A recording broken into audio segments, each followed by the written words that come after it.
आया था। ये पहले मसीह को मतलब पूरे जाल को, पूरा चीज को, उसके पूरे व्यवसाय जो कर रहा था, मछुआरा था कौन?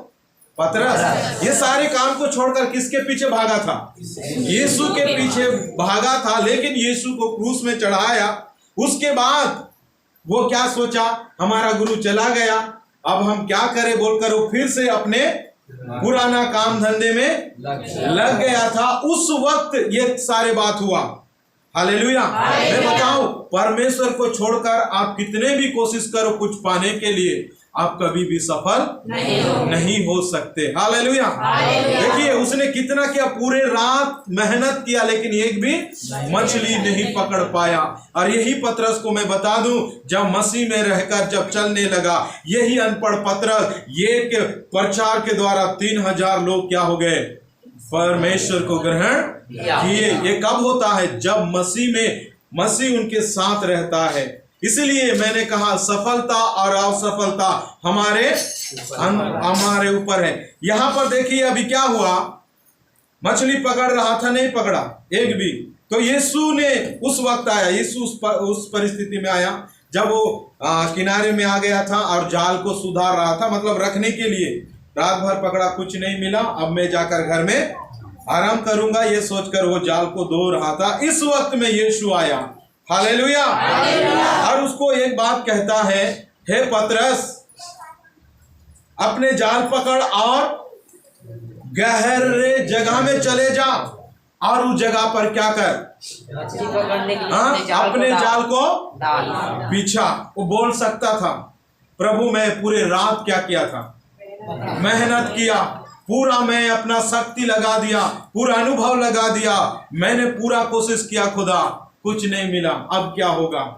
तू बोल रहा है दिन को तो मछली और नहीं आता है, रात को मैंने पूरा कोशिश किया, कुछ भी नहीं मिला। ये सोचकर, ये बोलकर वो जा सकता था, है कि नहीं? लेकिन उसने क्या किया? परमेश्वर की बात को मानी और उसके अनुसार, मैंने कहा ना, सफलता हमारे ऊपर है, असफलता भी हमारे ऊपर है। देखिए इसने क्या किया, बात को यीशु के मानी और जैसा उसने बोला वैसा उसने उस जाल को उस गहरे जगह में क्या किया? डाला। और क्या हुआ? बहुत से मछली बाइबल के अनुसार बताती है 153 बड़ी बड़ी मछलियां उसने पकड़ी। और ऐसा वो कभी उसका क्या बोलते हैं, हम मेरे शब्द में बोलूं, उसका दादी पुरखा में ऐसा कभी नहीं हुआ था, या कोई ऐसा मछली नहीं पकड़ा था। ऐसा उसने क्या किया?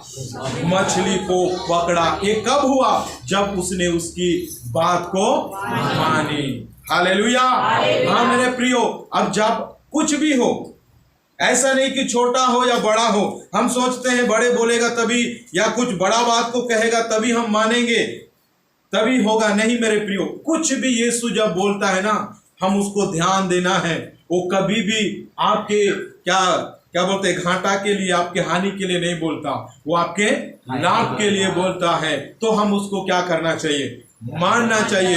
जब आप मानोगे आप सफलता को पाओगे। आमीन, हालेलुया।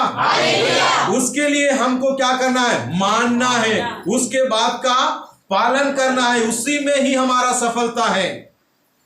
हालेलुया।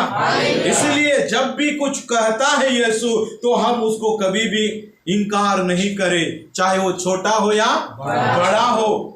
करेंगे तभी हम सफलता को पाएंगे। अगर मैं समझता हूं ये पतरस बोलता, मैं रात भर मेहनत किया और मैंने कुछ नहीं पाया, आप कहेगा मैं नहीं करूंगा बोलता, तो क्या वो इतना मछली पकड़ सकता? नहीं पकड़ पाता। नहीं पकड़ पाता। और वो उसके जीवन में असफलता का सामना कर सकता था। लेकिन उसने क्या किया? हमारी क्या सफलता और असफलता परमेश्वर की आज्ञा मानने में है। हालेलुया। इसने आज्ञा को क्या किया? माना। उसने क्या को पाया? सफलता को पाया। आज यहाँ बैठे हुए तमाम से परमेश्वर एक बात को कहना चाहता है कि हम उसके बात को कभी टाले नहीं, कभी हम उसको इनकार नहीं करें। जो भी कहता है उसको हम मानेंगे। मेरे प्रियो, सफलता आपके कदमों में है। हालेलुया। कोई उससे आपको क्या नहीं कर सकता, रोक नहीं सकता। और एक बात मैं बताऊं, आप जानते होंगे दूसरा राजा की किताब उसका 5वां अध्याय में इस प्रकार से एक जगह हम कुछ बातों को देखते हैं। जो नामान बोल के एक है, जो आराम का राजा का एक सेवक सेनापति था। हालेलुया। उसको एक क्या था, कोढ़ी का बीमारी था। हालेलुया। मैं ज्यादा समय नहीं लूंगा, लेकिन ध्यान से सुनिए सब लोग। यहां पर दूसरा राजा 5 के अध्याय में हम एक बात को देखते हैं। वहां एक सेनापति रहता है जो आराम का राजा का कुछ सहायता करने वाला। वो सेनापति को क्या रहा, कोढ़ी रहा। हालेलुया। और वो कोढ़ी से बहुत ग्रसित था, और वो कोढ़ी बढ़ रहा था उनके जीवन में। वो पूरी तरह से बर्बाद होने पर है। ऐसे वक्त में ये छोटी सी लड़की जो इजराइल से उनको इस जगह पर लाया था, उसको